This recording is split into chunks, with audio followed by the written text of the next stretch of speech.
Hello, Rebecca. Welcome to the pod. How are you?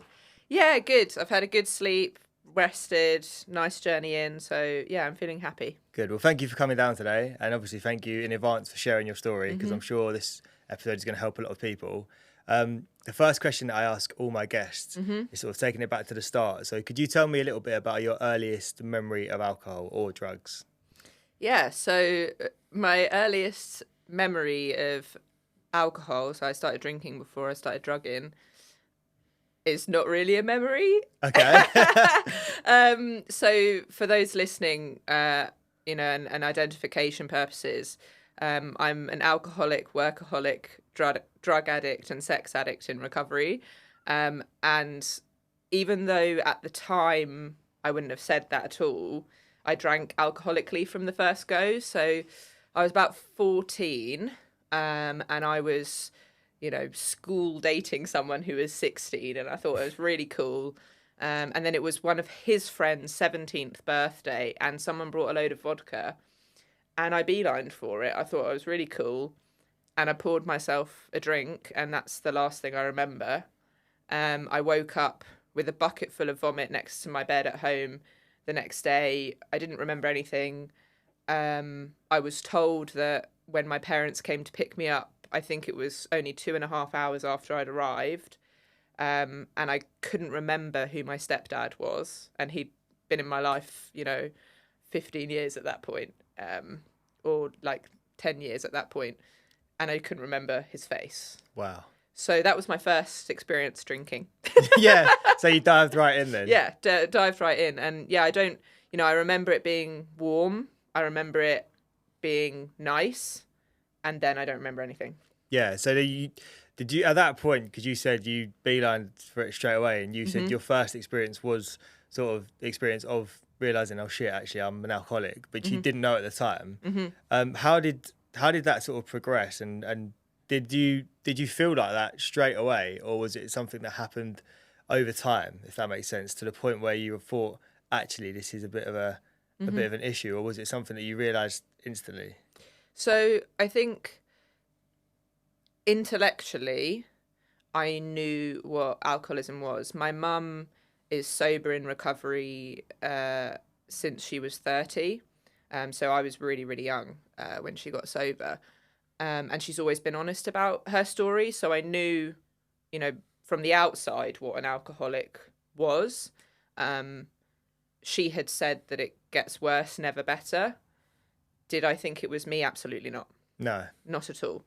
I'd had a tumultuous childhood for many reasons, and I was, quite a classic emo kid. I was always kind of interested in otherworldly things. I gravitated towards like the world of rock and roll, and I idolized it. I thought it was amazing, and I thought that's just what people in that world did.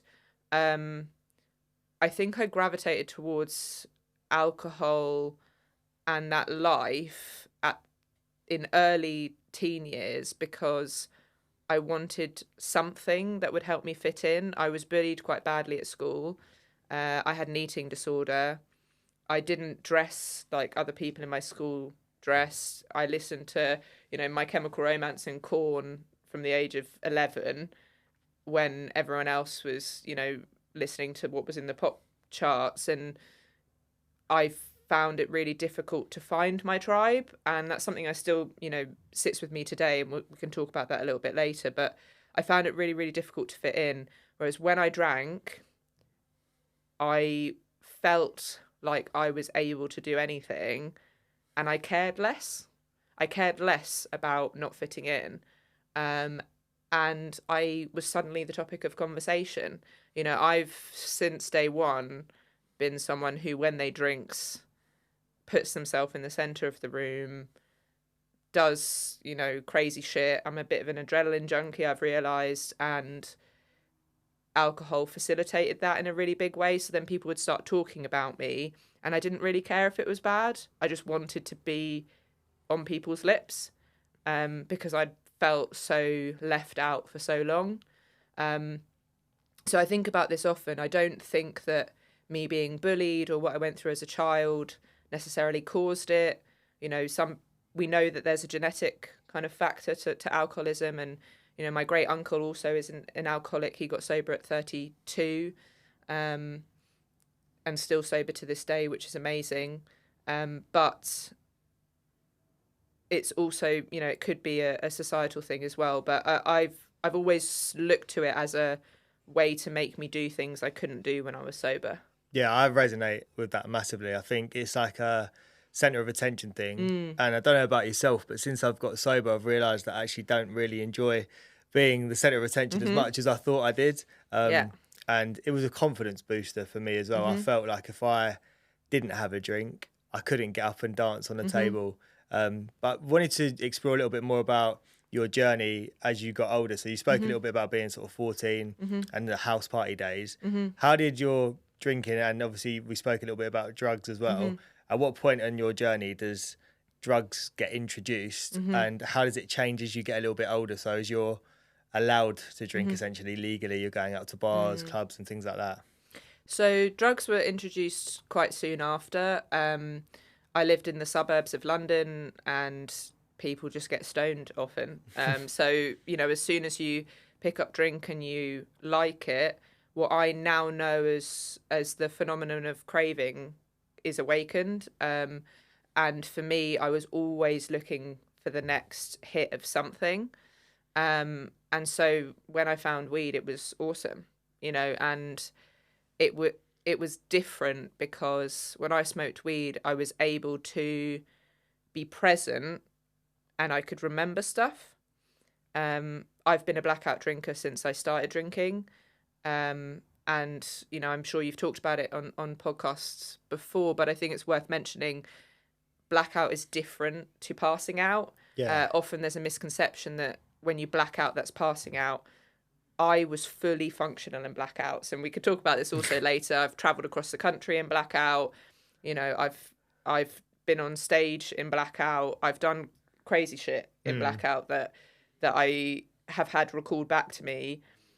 You know, it's very, very different to passing out. But with weed, I didn't experience that. And so that became my crutch when I wanted to drink, but couldn't.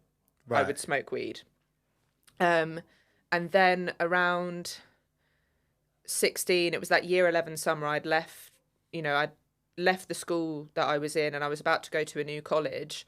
And as I said, I got bullied. And so I didn't want to be friends with anyone. I had a couple of people from early childhood who would always stay in contact, and they've come back into my life in sobriety, which is amazing. But I kind of rejected everyone, and I just wanted something new. And there was a family friend of mine. He was a few years older, and he said, "Oh, come out with me and my mates in London. You know, I'll introduce you to some new people. They're really, really sound. You'll have a great time." And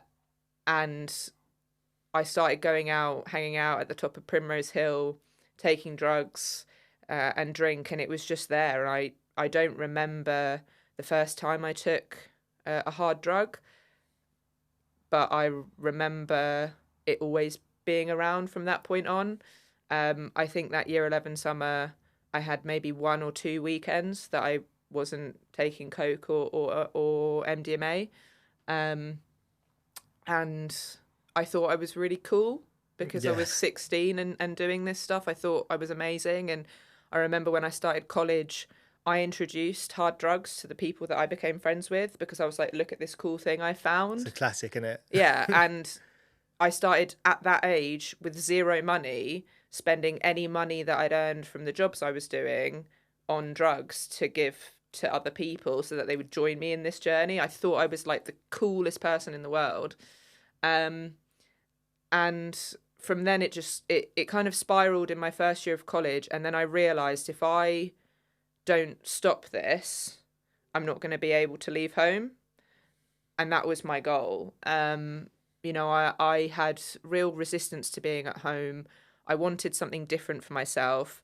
And I remember a teacher saying to me, if you work hard, you can achieve anything you want in life. And I think I took that a little bit literally, you know, without going into politics too much. It was around the same sort of time that the government that we've got now got into power. And it was that work hard and you'll be fine mentality. It was kind of pushed into me, and I grew up in council housing.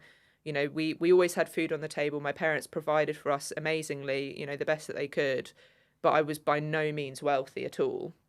But I grew up in southwest London, so I was surrounded by wealthy people, and that became an aspiration for me. I was obsessed with it, and that's where my workaholism came in. I'd always been, you know, quite gifted at school. Luckily, I joke that books were my first addiction, but they probably were. You know, I was that year 3 kid going into the year 6 class to read books because I'd read all the books already. You know, and so that became another obsession for me.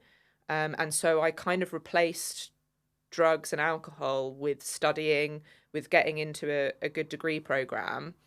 And I kind of joke that my first stint of sobriety was, you know, at the age of 17, 18, because I was like, oh, I need a break from this life, you know. And then I started university, I got into a good program.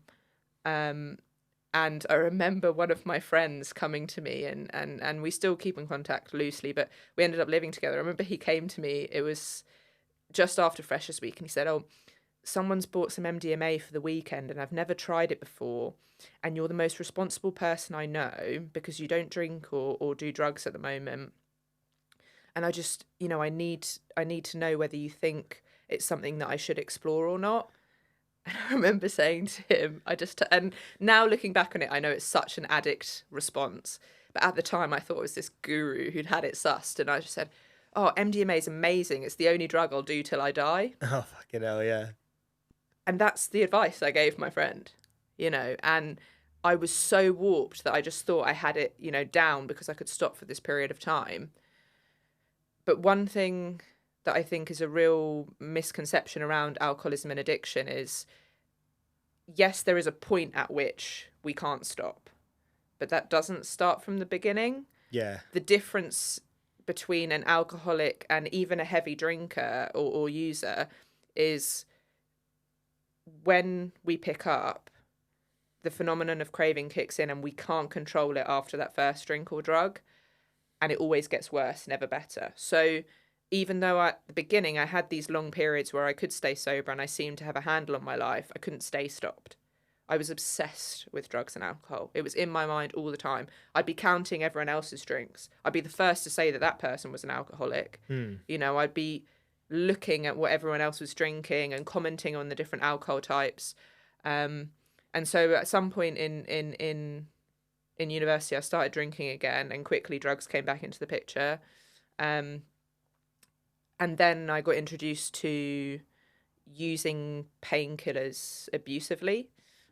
So I realised that if you're not in pain and you take painkillers, you can get high. Yeah. And so that became another avenue for me to get high and not feel the feelings that I had without blacking out and getting drunk or stinking of weed and looking really high. You know, it was always for me about image. You know, I couldn't let anyone know that I was an alcoholic. You know, growing up in the house that I did, the last thing I wanted to admit was that I was an alcoholic.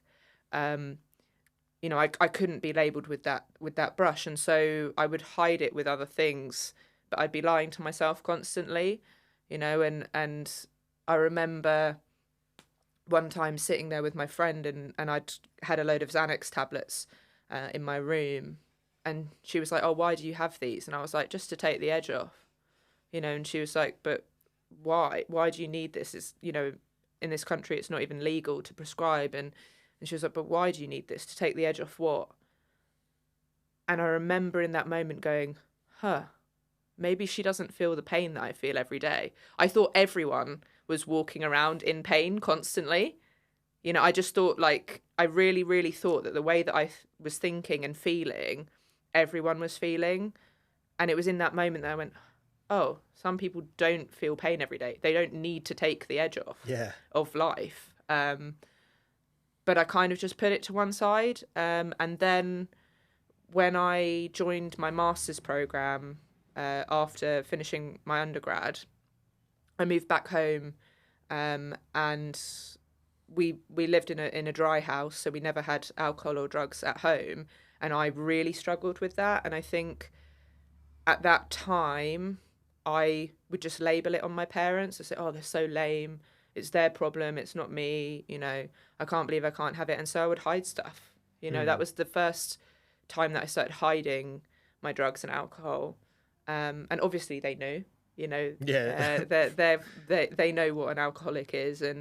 But I was just hiding it more and more. And I would stay out in London with friends for longer periods. And I was single at the time as well. So I'd start sleeping with people to stay out later, or to even, you know, to make myself feel better. And that's where the sex addiction kind of came in, where I realized, okay, if I don't want to get drunk, if I have sex with people, that kind of works for a little bit. Yeah. You know, and then I would usually kind of combine them up. And my therapist, she's an addiction specialist, and she talks about layering. We have kind of layerings of addictions, and my primary addiction is alcohol. It always has been. It always comes back to alcohol. You know, I became like an intense Coke addict because it meant that I could drink more. Yeah. You know, Kept you going. I didn't take cocaine dry ever. You know, like it was always with alcohol. You know, I never saw the point of doing drugs without alcohol unless it was to tide me over until I could drink. And then it just kind of developed from there. I think when I started working, I remember my mum said to me, corporate culture can be quite drinky. Remember, you don't have to partake in that. You know, you could be part of the group, part of the gang, without having to get involved in that. And I remember being so arrogant and turning to her, and I said, not everyone has the problem you have. Yeah. You know, little did I know. You know. But that became my life. I worked in politics in my early career, and the company that I was working for, at 4 p.m. on a Friday, would have a drinks trolley brought to our desks. Yeah. So we'd be drinking at our desks. You know, everything was punctuated with alcohol. We'd finish a really good meeting and we'd go out to the pub, you know, or they'd say, you know, promotion happens in the pub. And that was my life. You know, I got promoted 4 times in 3 years because I was working constantly and drinking constantly. My social circle was people that I worked with, or people that I'd held on to from university who drank and did drugs like I did. You know, I didn't have day-to-day friends that didn't do what I did. And I think that helped me hide because I was always with someone, in my view, worse. You know, I didn't have children. This person does, and they're doing what I do. That's worse. Yeah. You know, oh, I haven't lost my house. This person has, so that's worse. You know, I can still pay my bills. They're in loads of debt. I'm not. That person's worse. We're all doing the same thing, but I would always label someone else. I'd be focused on everyone else except myself.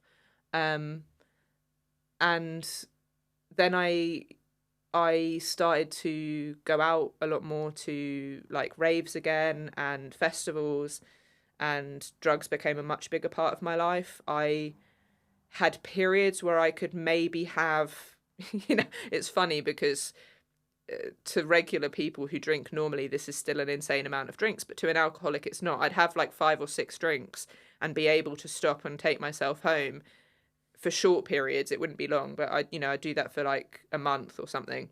And I think I was amazing. I was like, yeah, I can drink like normal people. That's still loads of alcohol. Excessive. Like for the listener, if you're drinking 6 drinks every time you go out, that's still bloody loads of alcohol. But I would think that I'd cracked it, you know, and then I'd have one evening where it had gone too far and I blame the alcohol.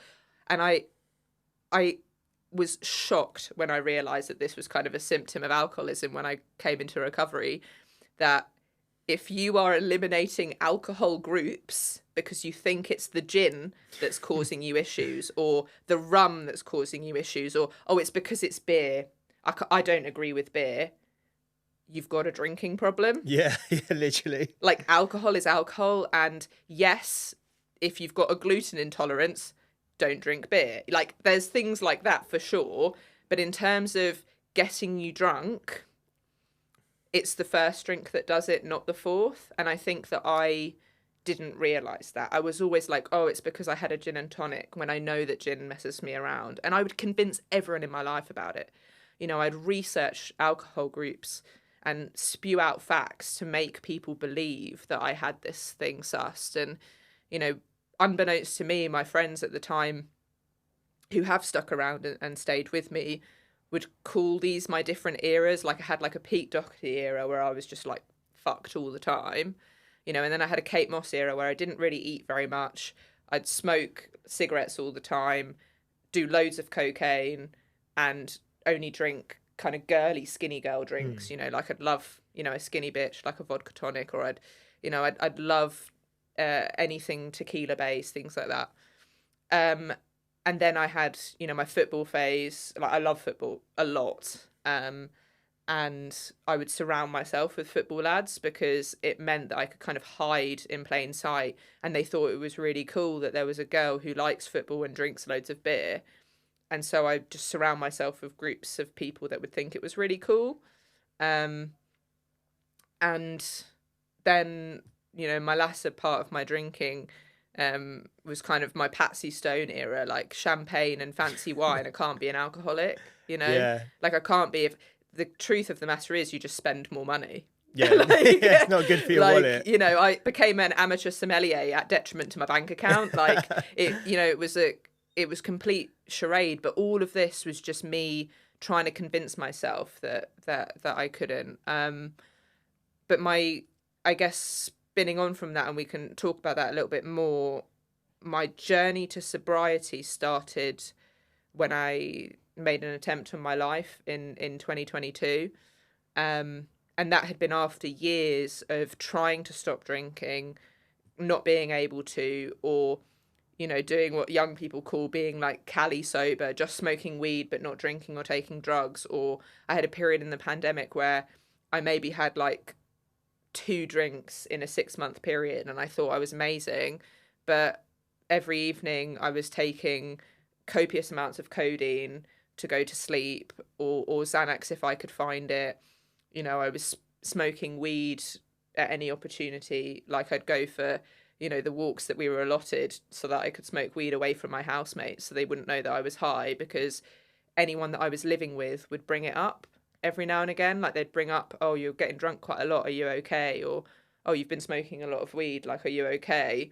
And so I started to kind of make up reasons for not doing this stuff. And then I'd punctuate it with, you know, as high functioning alcoholics do, with activities that people wouldn't suspect an alcoholic would do. Like, because I'm also a workaholic and I would process my emotions, or not really process them, by working loads, I would turn up to the office at 7 a.m, which meant that I couldn't be an alcoholic, you know, or I'd go running and I'd get obsessed with running. And so I can't be an alcoholic or a drug addict, because someone who has a coke habit can't run loads. No, exactly. I mean, they can, they're just more prone to having a heart attack. Like I would do all these things that people would make people believe, at least I thought, that I didn't have a problem. And the whole time I was just lying to myself. Yeah, it sounds like there's so much that you've said there, which I resonate with, and I'm sure a lot of people will as well. But it sounds like from a young age, you had certain beliefs, and you were doing things that were reaffirming those beliefs. So, for example, you said like the drinking more and working more was getting you promoted, and that was something that you always thought. So you was like, well, it's working, you know, like, and you don't realise that actually it's not working long term. It's just a cycle that you're going on. And it's really interesting as well that you sort of, everything led back to substance by the sounds of it for you. And you're so self-aware of it now, but I guess when you're in that, and for someone listening who might be not realising they're in that, you said a really good point as well about the 6 drinks thing. I used to do that all the time. I was like, oh, well done. You only had 4 beers tonight, you know, like you're all right, you can do that. But it was only a matter of time before those 4 beers turned into more. But I guess, yeah, well, how did you come to realise that? You sort of touched on it a little bit there. You was about to say about your rock bottom and how you felt, but was it a 1,000 death by 1,000 cuts, or was it that you knew the whole time and it was just something had to happen for you to realise? So I knew that my mental health was an issue. I had suffered with poor mental health my whole life. I've been in and out of therapy since the age of 15. And I was convinced that I was just depressed. But I was equally convinced that I would be depressed for the rest of my life. I mentioned about that comment that a friend made to me in university that's always stuck with me, that made me realise that the rest of the world isn't necessarily always in pain. But I believed for a really long time that that's just how my life was. That I was one of these people who got a bad luck of the draw that was made depressed and would stay depressed.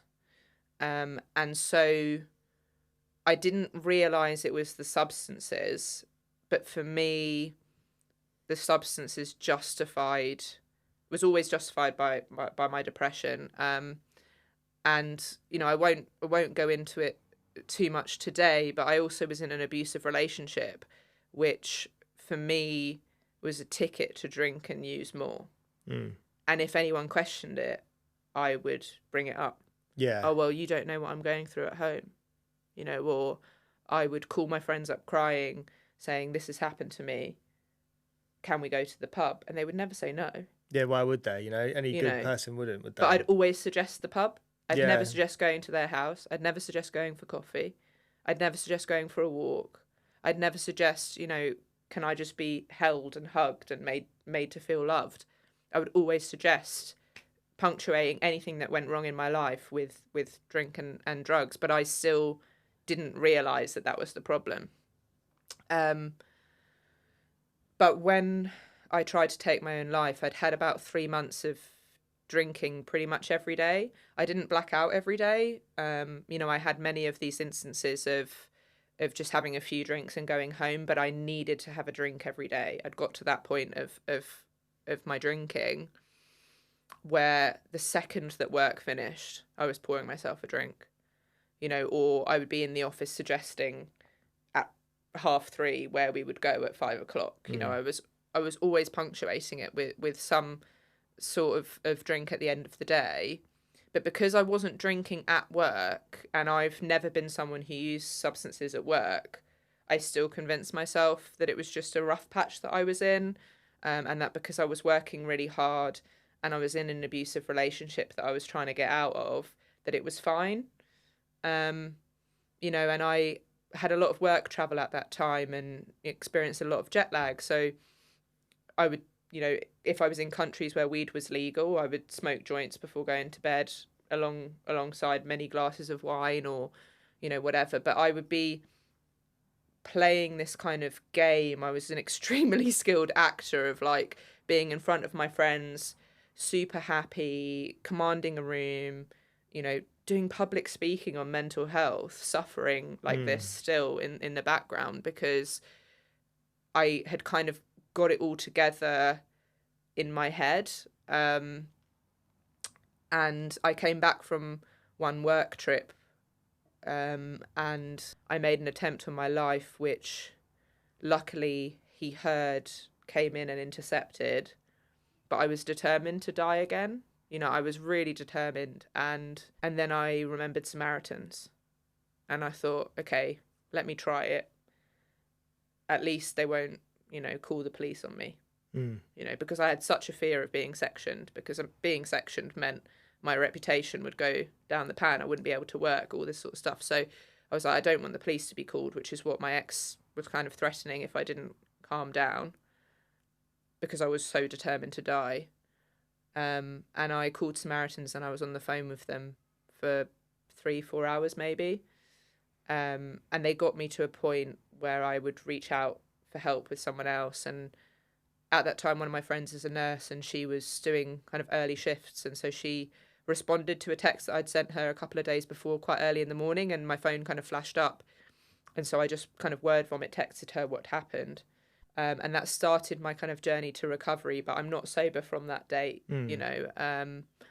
I went to hers and reached out to my dad then after being there with her, and then went to stay with my dad for a little while, and we kind of figured out a plan of me like finding my own place. I said to my parents then that I was going to stop drinking, because I was drunk when I tried to take my own life, and I was absolutely depressed, and I really believed that death was the only way out of how I was feeling. But equally, part of me well, if I wasn't drunk, would I have actually tried to kill myself? And we know if you are under the influence of drugs or alcohol, you're 4 times more likely to make an attempt on your life. And I don't know the exact statistics, but it's pretty high in terms of the people that kill themselves who are under the influence of drugs and alcohol. The percentage is really, really high. So for me, I was like, okay, I can't drink anymore because I might do it again. And so I really tried to stay sober. And then I met someone who suggested microdosing mushrooms. Right. So about 6 weeks of sobriety in me, I'd moved out. I was feeling really positive about this move. I was near to friends. And I bought some psilocybin drops. And I did what my friend had suggested, a microdose. A microdose, for those who don't know it, you feel no psychoactive effect. Like, that's the purpose of a microdose. Yeah. It's not to get fucked. Me being an addict, unbeknownst to myself at the time, didn't understand this. So I do it, and I'm there for one day like, well, I can't fucking feel the effects of this. Like, this is crap. So the next day I do a few more drops. I still can't really feel it. And then starts a period of about 4 weeks where I'm just fucked on mushrooms for a month. Because in my head, I'm like, I'm microdosing. I'm just taking a small amount. I'm not drinking. I'm not taking painkillers. I'm not using cocaine. So obviously I'm fine. But I was hallucinating every day. The second that work finished, I was like, drops, just like hallucinating until I fell asleep. But in my head, I thought I was microdosing. It's mad, isn't it? You know, the stories that we tell ourselves. And then it was a friend's birthday, and I'm like, well, I've been sober in my head, you know, for however long. I'll just have a drink. And I don't remember the evening. And then I stopped, and I was like, okay, enough.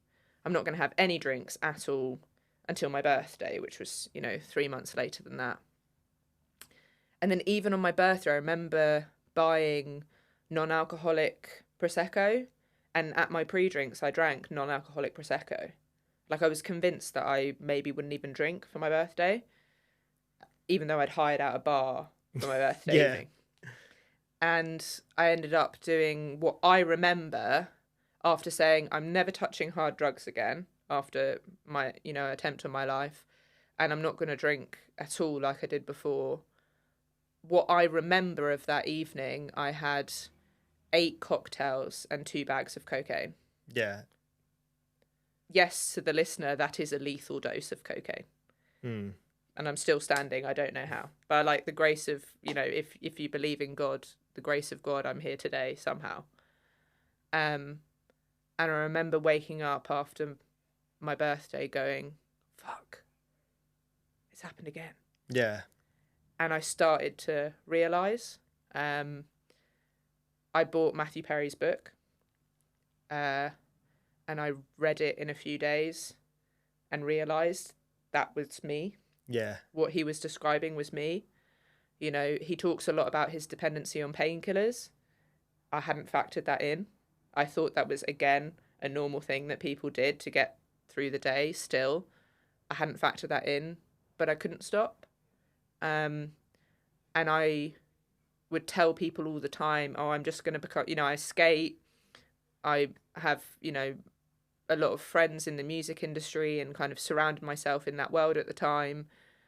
I work in tech. I just would joke about being this kind of Californian meme that I'd just smoke weed, skate, I wouldn't drink, and I'd be fine. And every time that I smoked a joint, I'd want to drink. Yeah. And that's what I was talking about at the beginning is I have power today because I don't take that first drink or drug. The second that I put a drink or drug in my system, I have no power. Yeah, it's the saying, isn't it, of like the easiest drink to say no to is the first drink. Mm-hmm. And that's, so true. Yeah, like the first drink is too many, 1,000 isn't enough. Yeah, literally. And that was my struggle then for kind of just over a year, nearly a year and a half after my suicide attempt, was these weird ways of trying to get sober without actually getting sober, like my feeble attempt at microdosing and only smoking weed and all of these things. And then I just decided to leave London. I was like, London's the final problem. Yeah. You know, my home from birth, I was the most arrogant, irritating Londoner ever. I thought it was the holiest, most amazing city in the world. And if anyone was besieging London, I would rain terror on them. Like, I really believed London was amazing. And I was ready to give that up because I thought, no, London is the problem. And within 2 weeks, you know, this is what we call in recovery doing a geographical. If you're someone who changes jobs, moves house loads, moves country, you know, moves relationship all the time, all to avoid giving up drinking, you probably have a drinking problem. But that was mine. I was like, it's London is the problem. You know, it's making me work loads. It's making me drink loads. It's making me take drugs. I'm leaving London. And so in 2 weeks, I left London. I'm laughing because you did the same thing. Literally, no. Exactly what you're talking about. And I managed to stay sober for a week and a half. And I always told myself I won't drink alone. And I didn't drink alone. You know, all of those stories that I'm telling you, you know, if it wasn't surrounding myself with people who either were heavy drinkers or, you know, had drinking problems themselves, I would buy drinks for my friends all the time. So I was never alone drinking. And and the second that you put one drink in me, I could talk to anyone in the pub. So I'd be sitting with them. And for the first time in my life, I started drinking alone. I started bulk buying alcohol for the first time. I went on a couple of work trips, and the only souvenirs I have from the destinations I went to was alcohol.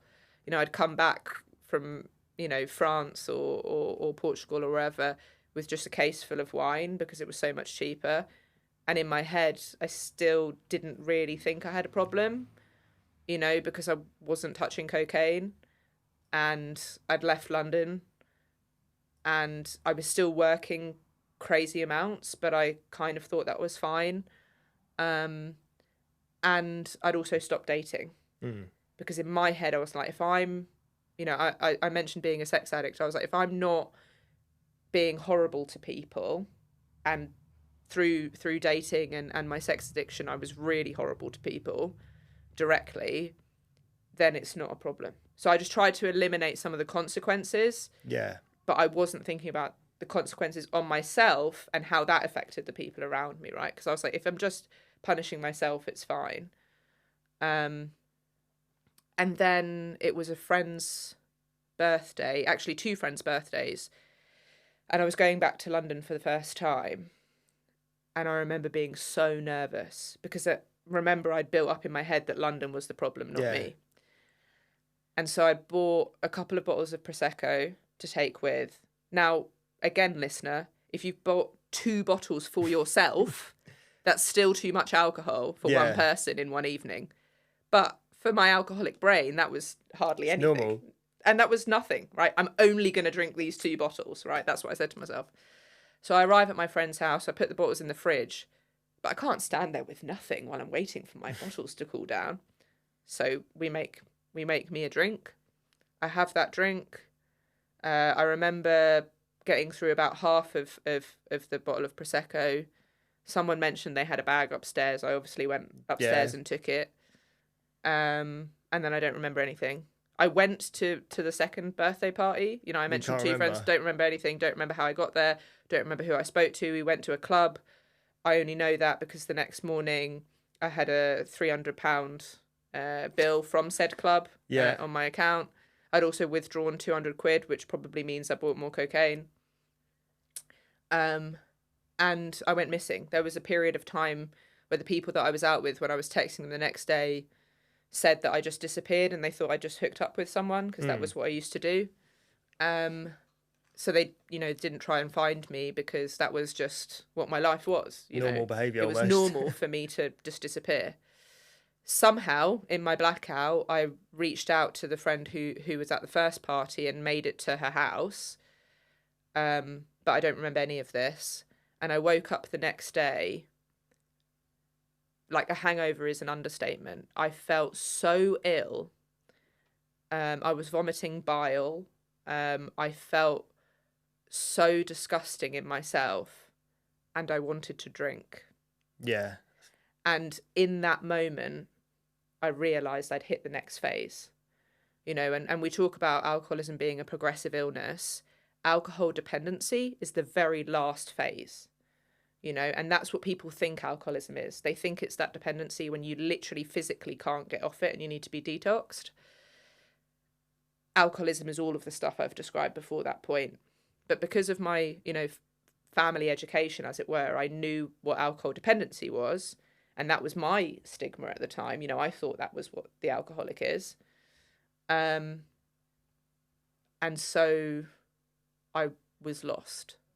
I thought I really didn't intend for this to happen. I just wanted to see some friends I haven't seen in a couple months since I left London. I'd brought my alcohol with me. How did this happen? You know, I was so confused. And then I got to Waterloo Station, and I remember walking in to a shop just before I got inside the doors of the station, and I saw there was a can of Foster's and a Lucozade right next to it, and I didn't know where my hand was going to go. Yeah. I like really wanted the beer. I was desperate. I was like, this is going to save me. I'm shaking. I couldn't stop being sick. I was throwing up in the station. I was throwing up on the train. Like, I didn't know what I was going to do, and I really wanted that can. And I heard a voice that said, enough now. And I'd said that to myself many, many times. Enough, enough. But somehow, in that moment, that voice wasn't me. And I interpreted it differently this time to all the times before.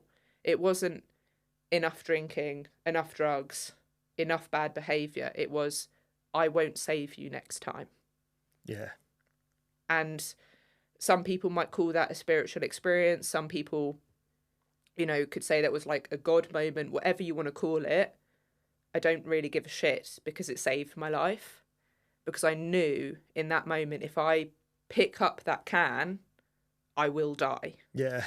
You know, and I didn't. I picked up the Lucozade and I managed to make it home to my parents on a train. And the next day I committed to sobriety and recovery. That's amazing. That is amazing. Like, I genuinely got goosebumps listening to it, because yeah, it's like they speak a lot about in recovery, a higher power and things like that. And I don't know why, but as addicts, alcoholics, whatever you identify as, everybody thinks like, why are you repeating the same shit? Why are you doing that thing over and over again? You've just spoke about it for an hour, how horrible it was making your life, right? But you can't see that at the time. Like, you're so lost in it. The way you spoke was so raw and honest. So I want to say, like, thank you for sharing that, because yeah, that's okay. I was ingrained in listening to your story, and it so resonates so much with my story, which is what I wanted to ask you a little bit about. Is, you know, we've spoke about this offline, and we've said that because you're functioning and because you're working a job, you've got your house sorted out, you know, from the outside it looks okay. You're not identified as an alcoholic from someone else. And also we spoke a little bit about work culture. So you said, you touched on you was a workaholic. You know, how do you think those things have tied in to getting to that point? Do you think, had you not had all of that stuff, that you might have identified yourself as more of an alcoholic if you had lost your job, if you had not had a house and all those sort of things? How do you think that would have played a part in your journey? Or do you think it would have been the same regardless? So I didn't believe I was the problem. You know, I remember talking to another alcoholic once, and they said, I'm an alcoholic and a drug addict, and my problem is me. You know, my problem has been me my whole life. And sobriety helped me take responsibility for my part in all of these things. I absolutely think that there is an issue around drinking and work culture, predominantly in the UK or the Western world. However, I placed myself in front and centre of that. Yeah. There are plenty of people who work in the companies I've worked in who have successful corporate careers and are not alcoholics and drug addicts. Yeah. You know, millions of them. Do I think that the culture helps that and perpetuates that? Yes. And I think we talk a lot about negative stigma, you know, pointing our fingers at the person who's homeless on the street. You know, I don't want to give them money because they might use it on drugs. You know, I was just too egotistical and full of pride to allow myself to get there. Yeah. We talk about this term high functioning. I would rather have killed myself than ended up homeless. I would have rather have killed myself than ended up in debt to you know, loan sharks or anything like that. I would rather have killed myself than ended up in prison. There is nothing different between me and that person other than my ego was so high that I would have rather killed myself than ended up in those places. So we talk about high functioning, but I don't think that's very functioning. No. That my answer to not ending up on the street was killing myself rather than getting sober. Yeah, I think like, that's not high functioning to me. And in terms of like the work culture, I think the issue is that we don't expect an alcoholic to be the first person in the office. But I was equally addicted to my work and what I believed it would afford me as much as I was the alcohol. I kind of talk about it as my daytime addiction. That's why I didn't use or drink at work, because I could lose myself in my work very easily. And it's something that in sobriety I've had to keep a really close eye on. Yeah. Because I have to work to pay my bills. I also like my job. I work in tech now. You know, I have my own business. You know, classic workaholic can't just do one thing. But I have to set really clear boundaries around that now, and notice when I'm using my work to escape my feelings and my life. And I think that's the difference. You know, we talk about it in sex addiction as well. I'm in a loving relationship now with an amazing person. We have sex. Yeah. Yeah. It doesn't mean that like it crops up all the time. However, if I want to have sex with him to process my feelings, Yeah, or to escape how I'm feeling, that's addictive behavior. Having sex in a loving, committed relationship is not addictive behavior. That's just part of a loving relationship. yeah. It's the same with work. You know, I want to have a nice job where I'm successful and I do stuff. I like being busy. I think I'll always be someone who's like that. You know, I said I'm an adrenaline junkie. I like doing public speaking. That's still a huge part of my career. But when it starts taking over my life and I'm using it to cope, which is what I used to do, that's when the boundaries are crossed. And I think a lot of people, you know, are not addicted to one thing. It's a bit of whack-a-mole. You know, you knock the kind of drugs and alcohol on the head, and then something else pops up, and something else pops up. You know, we're addicts in a greater sense of the word, and I think with work, there's a lot of other people that you identify who are the same as you, and they're the people that I aspire to be, because they were people who were CEOs or managing directors doing the same thing that I was doing, but with 3 times the salary and a better title. So I thought, cool, I can sustain that for longer. Do I think that if I'd lost my job, I would have come in quicker? Maybe. I probably would have just blamed them. Yeah. You know, said some curse words, lied about it to my next employer and got a new job. Yeah, exactly, yeah. You know, I don't think actually it would have stopped me. Yeah. So you obviously got sober, which is amazing. Mm-hmm. And there's a lot of, you know, we spoke a little bit about toxic positivity around sobriety. Mm-hmm. But what are some of the challenges that you've faced since going sober? The single biggest challenge is losing friends. I mentioned early on that I've had some friends come back into my life, and that's been amazing. And it's not that they ever left. It's that I isolated away from them. I remember one of my first therapy sessions with my recent therapist, who I still use today. And she did these kind of quadrants of different things. And in recovery, in alcoholic recovery, we talk a lot about codependency, and there was this scale, and codependency is on one end and self-isolation's on the other. And I just didn't want to be codependent. So in my head, I was like, please. And my score was 0. So I was like, yes, I'm not codependent. Amazing. And she was like, actually, you're completely self-isolating.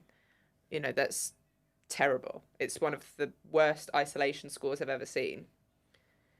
And that's what I did from a lot of the kind of healthier, true friendships that I had in my life.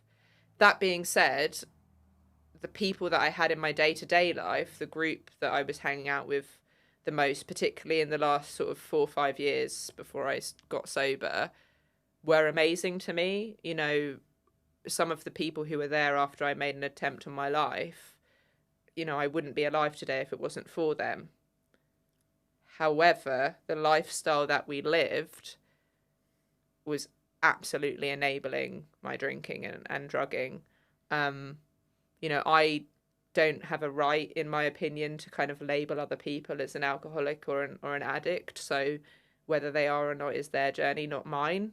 But we were going out a lot. We were drinking a lot. There was always drugs present. I lived in Bethnal Green in the centre of about 12 pubs. Yeah. You know, 6 or 7 of my favourite clubs, 3 wine bars within 5 minutes walk away. You know, I put myself there in that world. And so my friends became people that also like to do all of those things. And when I got sober, they stopped reaching out. I remember having difficult conversations with some of those people where they said, well, we're obviously happy that you're sober. And I was like, but you're not acting it. And then it clicked. You know, there's 2 kind of facets to it. One is they were probably fucking relieved that I'm not going to be going out with them anymore. You know, being close friends with a suicidal alcoholic is horrific. You know, I made everything about me. I remember calling up some of these people after stuff would happen to me, and I'd be like, I'm on my way to your house with wine and a bag. And it would be like 5 p.m, you know, on a Friday. I haven't asked how they are. I haven't asked if they're free. I haven't checked in. I haven't seen if they want to drink or use. Nothing. I'm just turning up at their house. Like, it was completely, everything was always about me. So on the one hand, I'm like, I'm very sympathetic to that. And, you know, I'm trying to make amends to that in the safest way that I can. Some of those directly where the opportunity presents itself. And some of those in living more honestly today, like asking people how they are before I start going off about my life. That's part of that amends, you know, not taking over someone's day without permission, those sorts of things. And I was like that all the time. So I think in many ways, they probably stopped reaching out because it was a relief. And for some of them, maybe who have a similar problem to me and you, it was holding up a mirror. And I remember thinking that people who were sober are super boring. Yeah. I didn't invite them out. I didn't want to be around someone who wasn't drinking when I was going to, you know, drink, take drugs or more. I don't want to be around those people when I'm drinking. So why would they invite me out? You know, so I remember being really hurt by it. But as time goes on, it makes a lot of sense. And I remember about 3 months in feeling the loneliest I've ever felt in my life, but realizing that I wasn't alone. And it's really hard to explain that, but I used to think that I was an extroverted person, and, you know, I do public speaking for a living, and I would be the center of every room that would allow me to be, but I wasn't close and vulnerable with anyone in those rooms. It was all a show. It was all, here's how I'm doing. And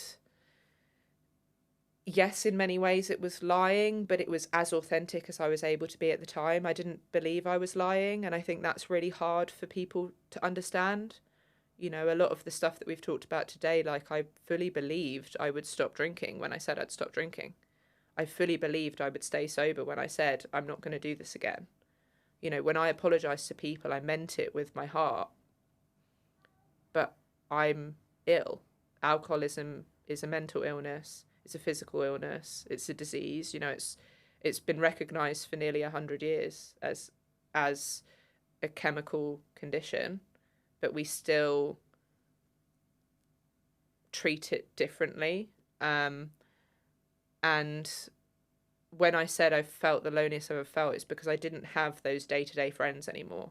I didn't have people that I could call up and just go for a walk, go to the pub or a coffee shop or whatever with. I didn't have anyone like that.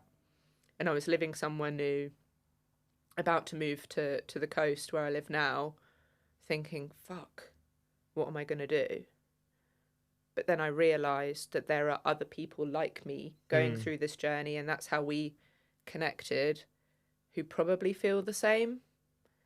And I don't need to have this picture, this ideal of a friendship group or, you know, someone who remembers my coffee order every time I walk in the same way that the people who ran the pub at the end of my road knew my drink order. Like, I don't need that to have a happy life. That's not connection. Connection is slowly, and like really slowly, opening up vulnerably to other people, going, I accept you as you are today, and them going, yeah, cool, I accept you too. And that's it. You know, and some days you're super bubbly and happy and want to be in the centre of the room. And more often than not nowadays, you know, I'm a very introverted person, I realise. I process all of my emotions alone. Yeah. You know, and I thought that I did that in front of people because actually I was just opening up the wounds of my life, trauma dumping on people. I wasn't actually listening or trying to have a connection with any of these people. It would just get so overwhelming that I would trauma dump on everyone. Whereas now, I want to have connections with people. I want to be kind. I want to try and learn and listen and give love to people in the ways that I can. And I have very few friends today, very few people in my inner circle. And that's okay. And maybe one day I'll have a friendship group again, and maybe I won't. But that's kind of okay to me now, because as long as I'm trying to be a good person to all of the people that come across my path, I know I'll be less lonely. Because the antidote to loneliness is connection. But we know that the opposite of addiction is connection. And I don't think that that's a coincidence. No, I think what you said is so true. But I think another thing that's important to mention is early sobriety is fucking hard and difficult to navigate.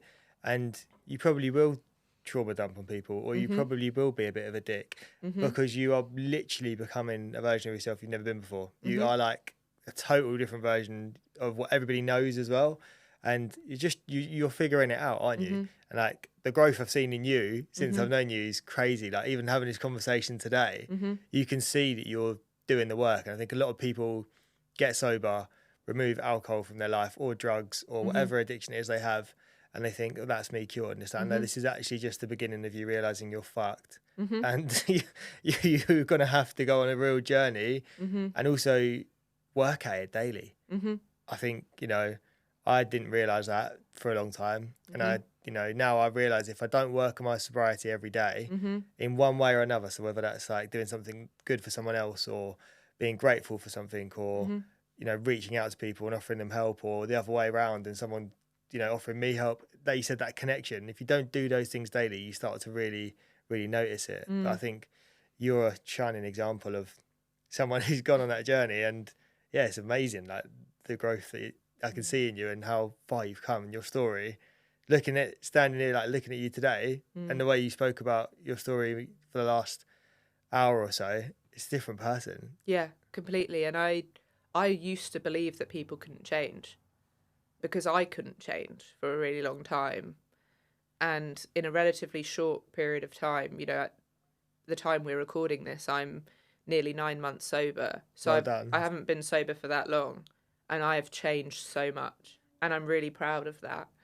And the biggest thing was letting go of my ego. I remember a really early story, and I remember being resentful about this in the first month of my sobriety. I sat down with someone who, you know, has nearly 2 decades of sobriety, and I shared my story with her, and I was the most vulnerable I'd ever been in my life, like telling her about like why I want to get sober and why I need help. And she listens and she listens, and then she goes, do you know what the 4 pillars of denial are? And I looked over and I was like, this bee. is going to come up and tell me this after I've just poured my life out? And she said, it's being too intelligent, too rich, too young, and too arrogant. And you fucking got all of them. And I remember wanting to punch her in the face. I thought, that is disgusting. I can't believe she said this to me. And she said, so my question to you is, do you really want to put in the work to let go of all that shit? And I crumbled. And for the first time in months, I sobbed and sobbed. And I said, I don't want to die. And people say to me often, you know, do you think you'll ever drink again? You know, oh, you know, you've said before that you wanted to stop and you weren't able to stay stopped. And I can't promise anyone in my life that I won't drink again. I'm an alcoholic, and it's a sober condition that if I don't work on it, as you said, will lead me to a drink in one way or another. I can never promise anyone in my life that I won't drink again. However, I can promise to myself that I won't drink for today. And I do that every day. Yeah. I wake up in the morning, I say, I'm not going to pick up today. And I pray for the strength to do that. And when I get to bed, before I close my eyes and go to sleep, I say, thanks for keeping me sober again.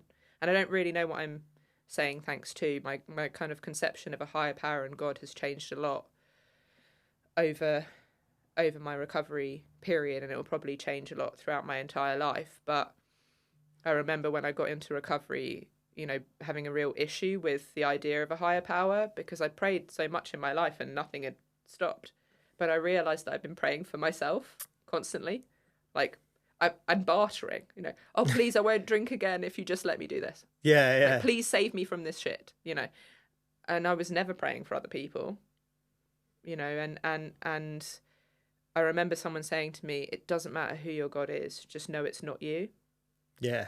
And that has been one of the most helpful things in my sobriety, and the reminder that for this alcoholic, I have got another relapse in me. I don't have another recovery. Yeah.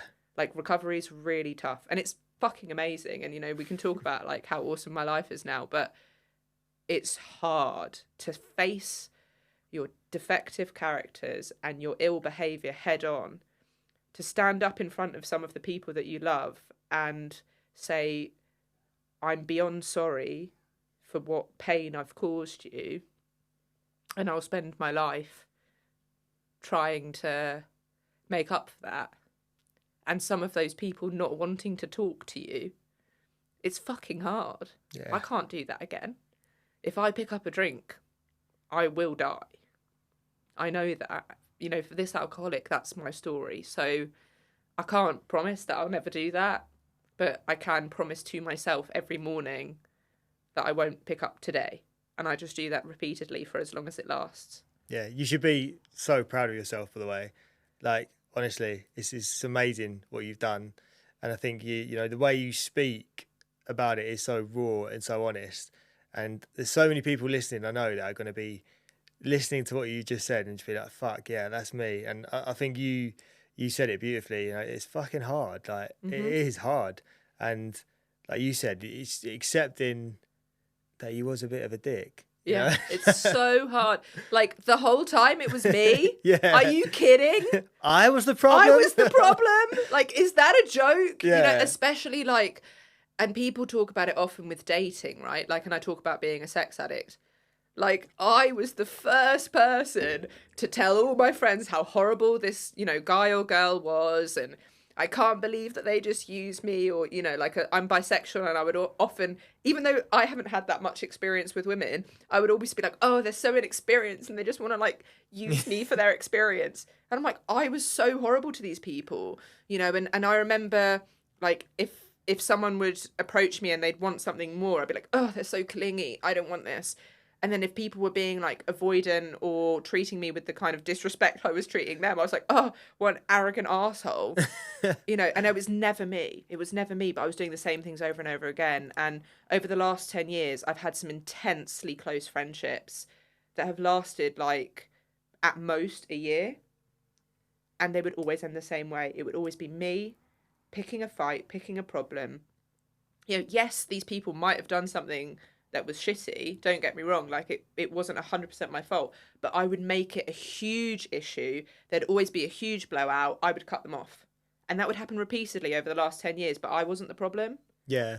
Yeah, it's mad, isn't it? You know, and it would happen over and over and over again. And, you know, I can't stress this enough. Being in a relationship, whether it's a friendship, a family, or a loving relationship with an alcoholic and addict in active addiction, is horrible. Yeah. You know, we are not nice when we're suffering. And yes, we aren't necessarily to blame for that condition, you know, but we are responsible for making a change.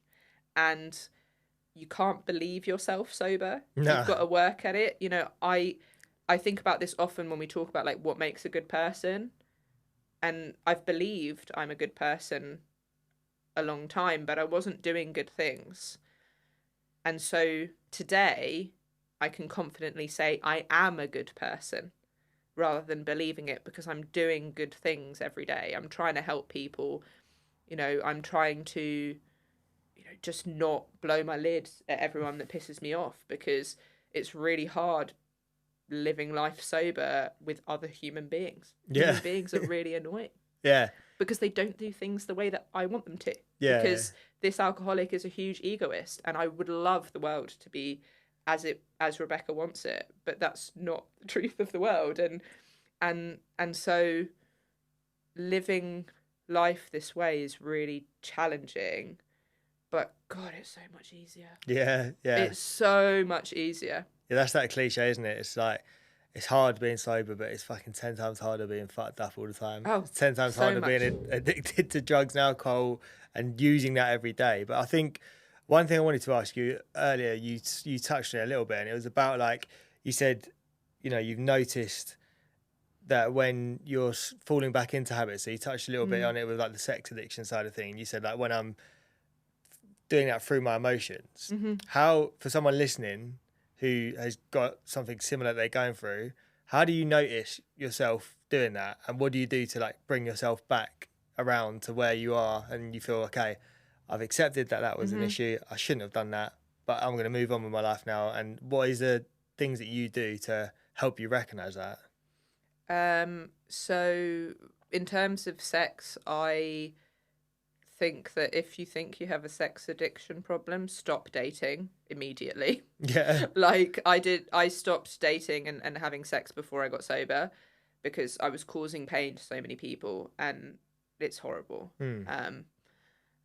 And it's not fair. And even though all of these relationships were consensual, it was the aftermath. Like, I would make people think that they were crazy, and I was gaslighting people. You know, I would tell them that I wanted relationships when I knew that I didn't, just so I could sleep with them. And then I would tell myself that, like, oh, I could have wanted a relationship yesterday, but I changed my mind after we slept together. You know, things like that I would tell myself, and it's horrible. So first of all, you know, stop. And if you can't, there is recovery programs for that to help you through that. How do I notice it today? If I'm angry, I often get horny. Yeah.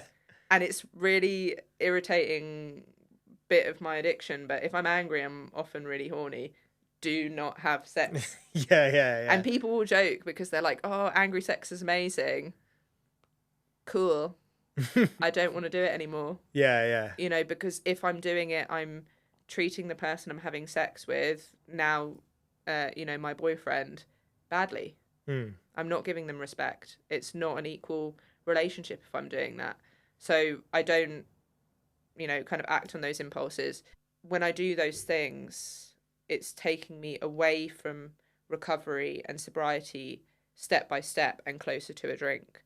But I'm still someone who is going to feel those things. So instead, I try as best as I can. I don't always, you know, work well at this, but I try as best as I can to pause, to call another alcoholic and chat through it, because, you know, as we've talked about today, you've experienced loads of the same feelings that I've had.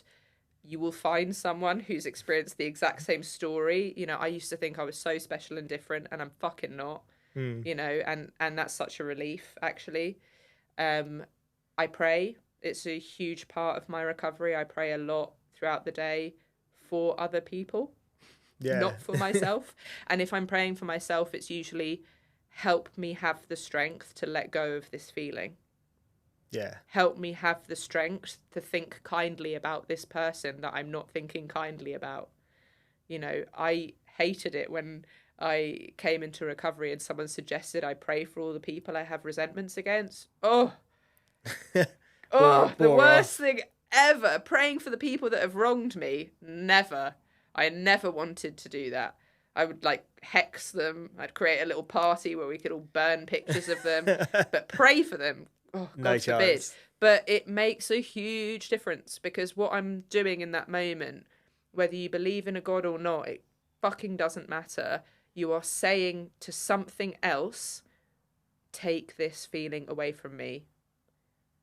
Give me the strength. Ask for help. And that usually, when I do that, in the moment, you know, not always, but in the moment, it usually lifts a little bit. But it somehow gives me the strength to reach out to someone else. And then through those conversations, I can end up kind of figuring out the next right thing to do. And then the other thing, you know, which I know is a big part of your recovery journey, is gratitude. Every day I reflect on what I'm grateful for. I've got my book in my bag. Yeah, same. I wrote some stuff on the train this morning. Yeah. And, you know, and I'll chop it up throughout the day with random things, and I can always find something. And I remember, again, someone telling me in early days, where if you can't think of something to be grateful for, say you're grateful to be sober. And if you can't even write that down, because some days you're not grateful to be sober, right? You really wish you could be drinking. Just say, I'm grateful that this day is over. Yeah, exactly, yeah. And if that's the only thing you write at the end of the day, excellent. Exactly. The next day will hopefully be a better one. And the other piece of advice is that feelings won't kill you. The actions that we do as a consequence of those feelings could. And for me, that was using drugs and alcohol and other behaviours that led me to, you know, nearly killing myself. Alcohol can kill you. Drugs can certainly kill you. You know, whether you're an alcoholic or not, we know that, you know, they're dangerous substances. They can kill you. Feeling your feelings won't kill you. Yeah. It's so what true. You do as a result of them. And that has really helped me, you know. The other thing is my therapist said to me very early on, like, with anger, it's a physical emotion, so you can do a lot of stuff, like going for a run definitely helps with that. Like I play music. I've bought a drum kit that I'm now going to try and teach myself to drum to, because in early sobriety I started messing around with them in shops and stuff, and I found that it really helped with that kind of physical restlessness that I suffer with. But with sadness, you've got to feel it. And my therapist always says the only way through pain is through it. And I still am a bit resentful of her for it, because it's true. Yeah. You know, I didn't feel good this week. I felt really bad. And I knew I had to sit with it, because if I didn't sit with it, and I tried working and I tried, you know, running and I tried reaching, you know, I'd done that for the last few weeks before because I didn't want to deal with the stuff that was going on in my head. But it only lasted 4 days and it wasn't that bad, really. I ordered some takeaways, watched Netflix, chatted to some people, and then I'm on the other side of it feeling really good. But if I had acted on my impulses, which for me was first to smoke cigarettes, because I also gave up smoking in sobriety, and the first thing I wanted to do was to buy a packet of cigarettes and smoke the whole thing, and I didn't do that. And then, you know, I didn't want to drink, but I kind of thought, okay, what would happen if I drink? And I played it forward, and all of the avenues lead to, you know, death, losing my relationship, losing my job, losing my house, upsetting my family even more than I already have, having to, you know, go to all my friends in recovery and say, oh, I'm starting from day one again. Like, all of these things are things that are unacceptable to me. So I didn't do that. And then I was like, oh, and I don't, you know, I'm not working at the moment, so I'm not going to do that. And then I was like, fuck, I'm going to have to feel it. Okay. And you just kind of cry and mooch a little bit, and then it goes. The first thing on the second episode I ever did this podcast with a girl called Ash Butters, an Australian girl. She's like, yeah, the one thing I've learned is just to sit in my own shit. She's like, you have to sit in your own shit. You have to be with it for a couple of days. And what you said is beautiful. It will pass. Like, always.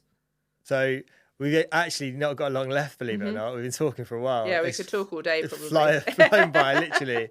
But I've got 2 final questions, which I always ask. So the first question is, what is the best thing that sobriety has brought you? The best thing it's brought me is peace of mind. Now, I don't have it every day. I think I've been quite clear about how difficult recovery is. But for the first time in my life, I felt true peace. And I remember the first time it happened, I was like, what the fuck is that? I felt like I had some like open communication to an other universe. I was super chilled physically. You know, sun was shining and I felt it on my skin. And then about an hour later, I was like, what the fuck was that I just experienced? And, you know, another friend in recovery said, I think that was peace, mate. Yeah. You know, and I feel that fairly often now. And it's like, sometimes it's like 5 minutes. Sometimes it's, you know, a few hours or whatever, but I have peace today. And the second thing is I love myself. Like, I don't want to die today. Yeah. And I never thought I'd be able to say that. I don't live in pain today. I have painful periods. You know, as you said, staring at yourself in the face and going, I've acted like a cunt for 30 years is really hard. But I don't hate myself today and I want to live. And that is absolutely by far the best part of being sober and being in recovery. Yeah, that's amazing. And the final question is, what is the one piece of advice that you would give to somebody at the beginning of their sobriety journey, which you wish you received at the beginning of yours? Which I wish I received. Or maybe you did receive it. Yeah, I think, okay, there's 2 things. There's one that I did get that has helped me more than anything else is reach out to other people, like in 2 ways. If you're an egoist like me, you're not special and different. There are lots of other people that have the same story as you. And convincing yourself that your story is so unique that nobody in the world is going to understand is bullshit. You know, this podcast alone, and there's loads of them out there, shows that the stories exist in a public way, and there's plenty more people who share their stories privately. So, like, you're not special and different. Reach out to someone else. They've experienced what you've experienced. And all you have to do is say, can I go for a coffee? Do you have time for a phone call? Can I send you a voice note? Yeah. So, like, you don't have to do anything big. The second part is, you know, and I received this later on in recovery, but I didn't really get it at the beginning, is making amends doesn't have to be direct. You can't force someone to forgive you.